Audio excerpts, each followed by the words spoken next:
আম পেকেছে, আমার ছেলে কুড়োচ্ছে, তো ও পারবে। মানে এইটা আমাদের পাশে বাপ্পাদা বলে একজন আছে, ওদেরই গাছ। দেখো না, তো তাই ভাবলাম তোমাদের সাথে একটু শেয়ার করি। আমগুলো দেখো, মানে খাওয়া যাক বা না যাক, এত লোভনীয় লাগে পারতে, কি অপূর্ব যে লাগে আর কি সুন্দর দেখতে লাগছে দেখো।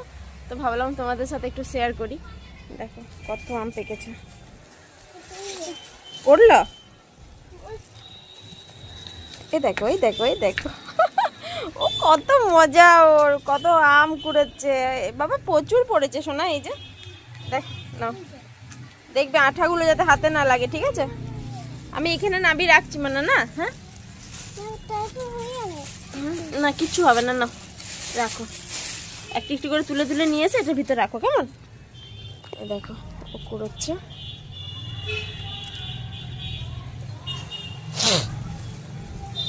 বাইরের দিকেও প্রচুর আম পেকেছে, তো ওগুলো রাস্তার দিকে পড়বে।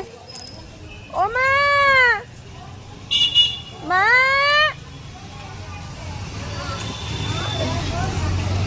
মা বসে আছে নিচে। বাবু মুখ মুখ বাড়াস না।